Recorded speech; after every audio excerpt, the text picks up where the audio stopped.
Okay, class 9.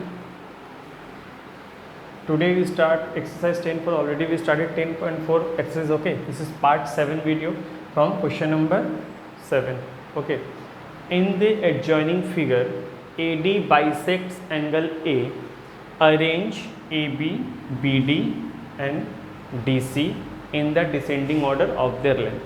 तो question आपको clearly mention कर दिया गया है कि ये जो ए है, ये ए क्या हो गया, बाइसेक्ट हो गया, यानी एडी लाइन जब पास किया तो एंगल ए को bisect, that means half of पे बाइसेक्ट कर दिया. ओके, अब आपको बोला गया अरेंज कर दीजिए ए बी बी डी और डी सी को in descending order. Descending order हम लोग पता है बड़ा से छोटा. ओके, डिसेंडिंग में अरेंज करना है. तो सबसे पहले अरेंज करने से पहले अगर हमको साइड को अरेंज करने के लिए बोला गया तो सबसे पहले हमको एंगल कैलकुलेट करना होगा. We know that very well, क्योंकि जैसे जैसे एंगल कैलकुलेट करते जाएंगे हम लोग, तो एंगल जितना भी बड़ा ग्रेटर एंगल आएगा उसका अपोजिट का साइड सबसे ग्रेटर होगा. तो हम लोग पहले एंगल कैलकुलेट करते हैं. तो एंगल कैलकुलेट करने से पहले हम लोग सबसे पहले देखते हैं in triangle A B C. Okay, angle A plus angle B plus angle C equals to 180 degree.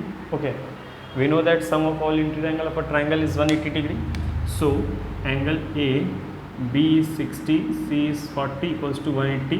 So angle A equals to 80. Okay, angle ए 80, तो ये 80 है तो इसको बाइसेक्ट कर दिया तो कितना कितना में डिस्ट्रीब्यूट हो गया 40. तो हम यहाँ पे लिख लेते हैं 40 इसके बारे में. Angle B B A D यानी इसके बारे में कह रहे हैं बी ए डी, और एंगल डी ए सी यानी इसके बारे में बोल रहे हैं angle D A C equals to 40. तो हम लोग क्लियरली क्या लिखेंगे यहाँ पे, and given A D bisects angle A. खत्म.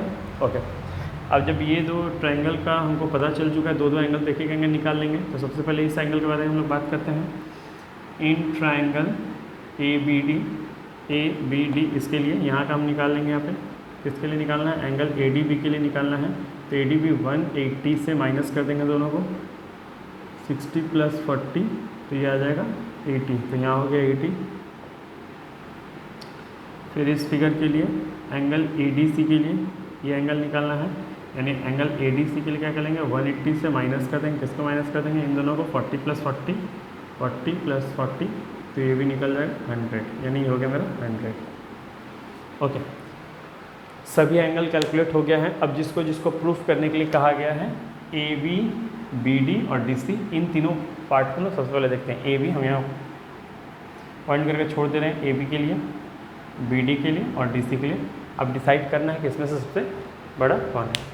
ओके, तो ए बी हमको सबसे ग्रेटर दिखाई दे रहा है क्योंकि ए बी के अपोजिट में कितना लिखा हुआ है, 80 लिखा हुआ है. ए बी के अपोजिट पे 80 लिखा हुआ है, तो हम कैलकुलेट हो गया कि 80 है. क्योंकि ए सी के लिए नहीं बोला गया. अगर ए सी बोला जाता तो उसका सबसे अपोजिट एंगल 100 था, तो ये है नहीं, तो हम लोग इसके बारे में नहीं देखते हैं. खत्म बात. ओके, जो ए बी बोला गया, ए बी का अपोजिट में देखिए कितना लिखा हुआ 80. तो ये सबसे पता चल गया कि हमारे, क्योंकि डिसेंडिंग लेंथ में बोला गया, डिसेंडिंग ऑर्डर में बोला गया, तो डिसेंडिंग ऑर्डर में हम लोग को जो सबसे ग्रेटेस्ट एंगल होगा, यानी सबसे जो ग्रेटर एंगल होगा उसका हम लोग लिखेंगे. यानी ए बी हम लोग का सबसे ग्रेटर है, ये हम लोग लिख दें. अब बात आती है बी डी की, बी डी और डी सी की. तो आप देख सकते हैं बी डी का अपोजिट में भी 40 लिखा हुआ है और डी सी का अपोजिट में 40 है लिखा हुआ. लेकिन ये तो हो नहीं सकता इक्वल. इक्वल कैसे हो सकता है, इक्वल नहीं होगा यहाँ पे, क्योंकि आपको जब बोल दिया गया क्लियरली कि डिसेंडिंग में है, तो ये दोनों का एक आ गया तो हम लोग कैसे लिख सकते हैं. तो इसके लिए कुछ ना कुछ आपको यहाँ पे सिचुएशंस दिया होगा, हम लोग उसको फाइंड करना होगा. अच्छे से समझिए हम क्या बोलना चाह रहे हैं. यहाँ पे आप देख सकते हैं क्लियरली क्या क्या लिखा हुआ है. यहाँ पे ए डी के लिए भी लिखा हुआ है यहाँ पे.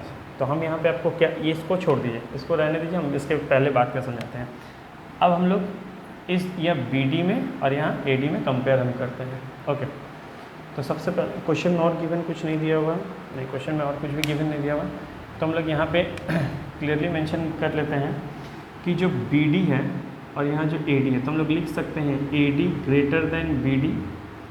आप देखिए ए डी के अपोजिट में 60 लिखा हुआ है, बी डी के अपोजिट में क्या लिखा हुआ है, ए डी के अपोजिट में 60 लिखा हुआ है और बी डी के अपोजिट में 40 लिखा हुआ. तो पहले हम एंगल का नाम जैसे लिख रहे थे उस तरह लिख ले रहे हैं. हम अभी किसको किसको कंपेयर कर रहे हैं, हम बी डी को कंपेयर कर रहे हैं और ए डी को कंपेयर कर रहे हैं. तो ए डी के अपोजिट में ये ग्रेटर एंगल लिखा है, इस एंगल का नाम क्या है, angle A B D. Greater than किस एंगल से, इस एंगल से, क्योंकि इसका अपोजिट है 40 है, एंगल बी ए डी. यहाँ क्लियरली लिखा हुआ है 60 बड़ा है, किससे बड़ा है, 40 से बड़ा है। तो 60 का अपोजिट में कौन लिखा हुआ है, AD, और 40 का अपोजिट में कौन लिखा है, BD। तो AD ग्रेटर देन BD करके हम इक्वेशन 1 मान के छोड़ दिए। क्लियर। अब इस इक्वेशन में आते हैं। इस इक्वेशन में देखिए यहाँ पे क्या लिखा हुआ है, इस इक्वेशन में क्लियरली लिखा हुआ है। फिर यहाँ पे हम आते हैं 40 और यहाँ पे 40। तो हम इस इक्वेशन को यहाँ पे मानते हैं, इस इक्वेशन में दोनों में ही 40-40 दिया हुआ है। अगर कोई भी जगह 40-40 दिया हुआ है, ध्यान से देखिए हम बोलना क्या चाह रहे हैं। इन ट्रायंगल ADC हम लोग को क्लियरली पता है, एक जब ट्रायंगल का दोनों साइड इक्वल होता है, इसका मतलब ये दोनों अपोजिट साइड इक्वल होता है। हम लोग आइसोसेलेस ट्रायंगल पढ़े थे। When two angles of a triangle are equal then side opposite to them are also equal. यानी अगर किसी भी फिगर का दोनों एंगल इक्वल है तो दोनों साइड भी इक्वल है। क्लियर, यस और नॉट। ठीक है, तो हम लोग यहाँ पे ये लिख सकते हैं। अब देखिए यहाँ पे क्या लिखा हुआ है, हम लोग यहाँ पे लिख सकते हैं AD इक्वल्स टू DC, क्योंकि AD इस ट्रायंगल में, in triangle ADC, again I show you ADC में देख सकते हैं ये दोनों एंगल 40-40 है। 40-40 यानी दोनों एंगल इक्वल हो गया। अगर दोनों एंगल इक्वल होगा तो दोनों का अपोजिट साइड भी क्या होगा, इक्वल, यानी इसका अपोजिट साइड ये और इसका अपोजिट साइड ये। तो हम AD इक्वल्स टू AC लिख सकते हैं। और क्या लिख सकते हैं, when two angles of a triangle are equal then sides opposite to them are equal. Okay, यानी ये इक्वल हो गया, ये हो गया इक्वेशन 2। तो जब हमने इक्वेशन 1 में प्रूफ किया कि AD is greater then BD और यहाँ प्रूफ की AD इक्वल्स टू DC, तो हम यहाँ से AD को हटा के हम DC लिख सकते हैं। हम AD को हटा के क्या लिख सकते हैं, DC। तो हम लोग लिख सकते हैं फ्रॉम इक्वेशन 1 एंड इक्वेशन 2 हम लोग क्या लिख रहे हैं, DC ग्रेटर देन BD। यानी हमारा जो दूसरा डाउट था कि DC बड़ा है या BD बड़ा है, क्योंकि अभी हम लोग देख लेते हैं इनसे इक्वल देख रहे थे, तो हमने प्रूफ कर दिया कि नहीं, DC बड़ा है। किससे DC बड़ा है, BD से बड़ा है। क्लियर। तो यहाँ पे सबसे बड़ा एंगल, सबसे बड़ा साइड कौन था, AB, उसके बाद कौन होगा, DC, उसके बाद होगा BD। तो हम लोग सबसे पहले लिखेंगे AB is the longest side. इसके लिए रीज़न दे देंगे पहले, क्योंकि side opposite to greater angle is longer. तो सबसे बड़ा, क्योंकि उसका अपोजिट में 60 लिखा हुआ, 80 लिखा हुआ, AB का अपोजिट में सबसे बड़ा 80, तो AB तो ऑटोमेटिक बड़ा हो गया, तो सबसे बड़ा हो गया AB। उसके बाद हमको BD और DC में कन्फ्यूज़न था, तो हम लोग प्रूफ कर चुके हैं कि DC सबसे बड़ा है, उसके बाद बड़ा है तो DC देन ग्रेटर, फिर लास्ट में आ गया है आपका BD। तो ये हो गया आपका डिसेंडिंग फॉर्म में, ये आंसर आपका हो गया। क्लियर। ये क्वेश्चन अच्छे से समझ लीजिएगा, नोट कर लीजिए।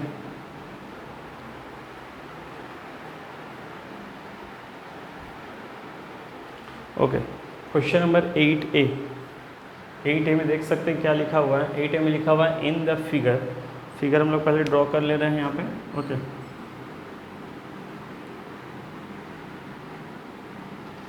फिगर ड्रॉ कर ले रहे हैं ABC।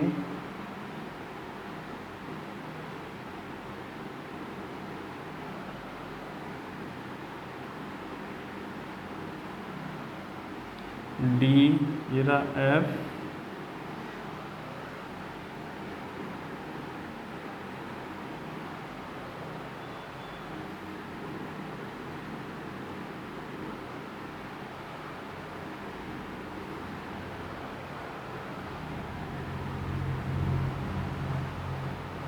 ओके। तो फिगर आप देख सकते हैं क्या लिखा हुआ है ABC, और ये AD परपेंडिकुलर है यहाँ पे, BC इसका नाम दिया हुआ है CE परपेंडिकुलर AB पे, यानी 90-90 क्रिएट हो रहा है। ओके, तो सबसे पहले हम लोग क्वेश्चन पे आते हैं। In the figure prove that CF यानी सिर्फ इतना सा लाइन, C से F का लाइन, हाँ, CF is greater then AF, यानी CF is greater then AF। आपको ये से प्रूफ करना है कि CF is greater then AF। Okay, और यहाँ पे कुछ भी ऐसा खास मेंशन नहीं किया हुआ है। क्वेश्चन कंप्लीट हो गया हम लोग का।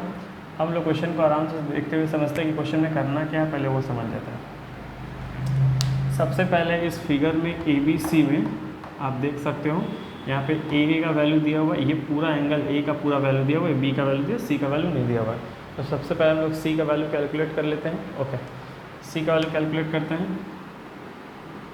इन triangle A B C angle A plus angle B plus angle C equals to 180 degree. Okay, तो angle A 60, angle B 65, angle C equals to 180 degree. तो angle C equals to 180 minus 125, तो ये हो जाएगा 55, यानी ये निकल गया 55। ओके, ये पूरा पोर्शन में आ गया 55 और 55 आ चुका हुआ। अब यहाँ पे ये हो गया 90, तो ये पोर्शन हम इसमें से हिसाब कर लेते हैं, क्योंकि ये थोड़ा सा सीरियसली आप देख लीजिए ध्यान से, हम बोलना क्या चाह रहे हैं। मेरा सी का पूरा वैल्यू आया 55, लेकिन इस ट्रायंगल के, जिस ट्रायंगल के लिए हम सन्स बना रहे हैं, यानी इस ट्रायंगल के लिए in triangle B E C, in triangle B E C, इसमें देखिए एक एंगल दिया हुआ मेरा 65 और यहाँ पे 90 बना हुआ है, तो यहाँ 90 लिख लें। अब मेरा ये छोटा सा पार्ट कितना का होगा, क्योंकि फुल पार्ट 55 है, तो ये पार्ट कितना होगा हमको पहले वो कैलकुलेट करना होगा। तो एंगल ई सी बी यानी ये पार्ट कितना होगा, इक्वल्स टू हम लिख लेंगे 180। ओके, तो ये हो गया angle E C B equals to 180 minus 155। Okay, तो 155, तो ये हो गया आपका आ गया 25। दैट मीन्स यहाँ से ये जो लाइन ऐसे हम खींच दे रहे हैं, ड्रॉ कर दे रहे हैं, ये 25 होगा और ये हो गया 30। इससे क्या होगा, हमको हिसाब मिल गया, क्योंकि मेरा ये पूरा एंगल 55 का था। अगर इतना पोर्शन 25 हो गया तो ये कितना हो गया 30, वो भी हम लोग लिख लेते हैं। देयरफॉर एंगल ई सी ए की ये पोर्शन कितना हो गया, टोटल था 55, उसमें से चला गया 25, तो ये बच गया 30। क्लियर? ओके, ये 30 आ गया। अब ये 30 है तो हम लोग इस एंगल को भी यहाँ से भी कैलकुलेट कर लेते हैं कि यहाँ का कितना है इसका वैल्यू होगा, क्योंकि हमको जिस एंगल के लिए पूछा गया है, ये देखिए यहाँ पे क्लियरली हम ड्रॉ आपको बता दे रहे हैं। ये फिगर यहाँ पे 90 है, तो ये भी 90 हो जाएगा। ठीक है, तो ये फिगर पूरा मेरा आउट सॉल्व होकर निकला हुआ है। अब यहाँ से हम लोग सॉल्व कर लेते हैं। तो सी एफ जो था, ये रहा मेरा सी एफ का अपोजिट में ये साइड पकड़ लेते हैं, और ए एफ जो है, ए एफ का अपोजिट में ये साइड कैलकुलेट कर लेते हैं। ओके, इसको इतना नोट कीजिए। ओके, तो हम यहाँ से कंटिन्यू फिर करते हुए हम लोग सब कंटिन्यू करते हैं। अब देख सकते हैं एक्चुअली मेरा जो दो चीज़ बोला गया, सी एफ ए एफ और यहाँ पे डी सी और डी एफ, तो हम लोग डी सी देख सकते हैं, डी सी और डी एफ ये है। तो ये शॉर्ट जो ट्राइंगल है पहले उसको सॉल्व कर लेते हैं, इतना कॉम्प्लिकेशन में नहीं जाते। ओके, तो हम लोग क्लियरली लिखते हैं यहाँ पे in triangle F D C. ध्यान से देख लीजिएगा इस ट्राइंगल के बारे में, इसका 25 हम लोग कैलकुलेट कर चुके हैं, या 90 दिया हुआ है। तो angle D F C equals to 180, 90 चला जाएगा यहाँ से, 90 प्लस 25, तो ये हो गया टोटल आपका 180 माइनस 115, तो ये आ गया आपका 65। ओके, यानी इसका वैल्यू हमको पता चल गया 65 ये है।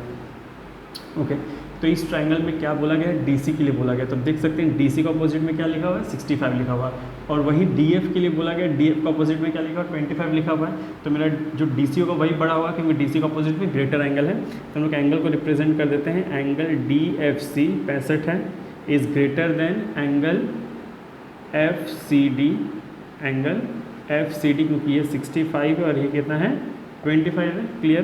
तो 65 का अपोजिट में क्या लिखा हुआ मेरा, DC लिखा हुआ है, और 25 का अपोजिट में क्या लिखा हुआ मेरा, DF लिखा हुआ है। तो ऑलरेडी हम लोग प्रूफ कर दिए कि इक्वल है। सेकंड पार्ट मेरा पहले सॉल्व हो गया है, तो हम लोग लिख देंगे side opposite to greater angle is longer. Okay, ये हो गया। अब फर्स्ट पार्ट पे आते हैं। फर्स्ट पार्ट के लिए इस ट्राइंगल पे आ जाते हैं। इन ट्राइंगल, क्योंकि AF और CF बोला गया है, हमको AF CF इसमें दिखाई दे रहा है इस फिगर में, देखिए AFC में, इन ट्राइंगल AFC में आप देख सकते हैं ये 30 निकला हुआ है। यहाँ पे हम लोग क्या करते हैं, लीनियर पेड़ से हम लोग एंगल AFC इस एंगल को निकाल लेते हैं। हम लोग पता है 65 प्लस ये एंगल इक्वल्स टू 180 होता है, तो ये हम लोग 180 से 65 को माइनस कर लेंगे, तो ये आ जाएगा 115। क्लियर ना? हम लोग का दो एंगल दिया हुआ, इस ये 65 प्लस ये एंगल करेंगे तो लीनियर पेयर से क्या हो जाएगा, 180 हो जाएगा। तो हम लोग यहाँ लिख देंगे रीजन में लीनियर पेयर 180 हो गया। तो इस फिगर में 115 में ये निकल गया मेरा 115, ये निकल गया 30। तो ये एंगल पता करेंगे, पूरा एंगल 60 दिया हो, तुमको 60 नहीं जानना, हमको पता करना है कितना है।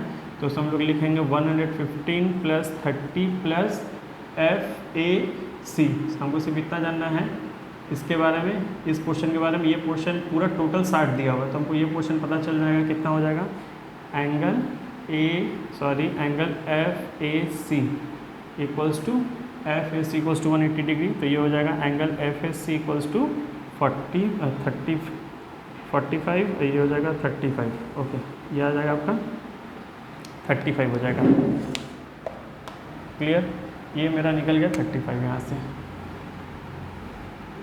अब क्वेश्चन में पूछा है C F is greater than A F, तो आप देख सकते हैं जो सी एफ लाइन है, लाइन काफ़ी कॉम्प्लिकेटेड यहाँ पे हो चुका हुआ है। ये देखिए सी एफ है, सी एफ का अपोजिट में कितना दिया हुआ है 35, और ये रहा ए एफ है आपका, ए एफ का अपोजिट में कितना दिया हुआ है 30 दिया हुआ है। तो हम लोग पहले एंगल के बारे में लिख लेते हैं। यस, सी एफ, सी, ये रहा सी से एफ का अपोजिट में ये एंगल है, क्या लिखा हुआ है, angle F A C is greater than, इसके बारे में एंगल एफ सी ए, क्योंकि ये दिया हुआ है 35 और ये दिया हुआ है 30, तो 35 का अपोजिट में क्या लिखा हुआ है, सी एफ लिखा हुआ है, और 30 का अपोजिट में क्या लिखा हुआ है, ए एफ लिखा हुआ है। तो हम लोग क्लियरली लिख देंगे फिर again, side opposite to greater angle is longer.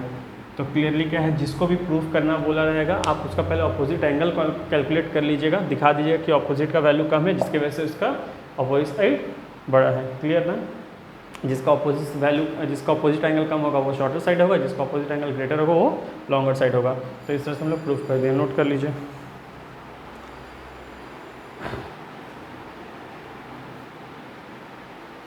Okay, question number 10 sub part 1, read the question.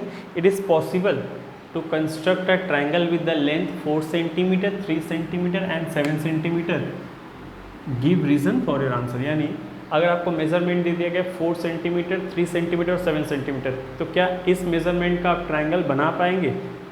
हाँ तो क्यों, ना तो क्यों। तो सबसे पहले हम लोग का जो सेंटीमीटर दिया हम लोग देख लेते हैं, 4 सेंटीमीटर, 3 सेंटीमीटर, 7 सेंटीमीटर। हम लोग आज जो लास्ट थ्योरम नेक्स्ट क्लास में हम लोग थ्योरम पढ़े हुए थे, नेक्स्ट क्लास में हम लोग क्या थ्योरम पढ़े थे, the sum of any two side of the triangle is greater than third side. अगर ये तीनों से हम लोग चेक कर लेंगे कि अगर सब में वही थ्योरम आ जा रहा है तो हाँ ये कंस्ट्रक्शन करना आसान है, यानी ये ट्राइंगल हो सकता है। लेकिन अगर वो नहीं हुआ दैट मीन्स ये ट्राइंगल नहीं हो सकता है।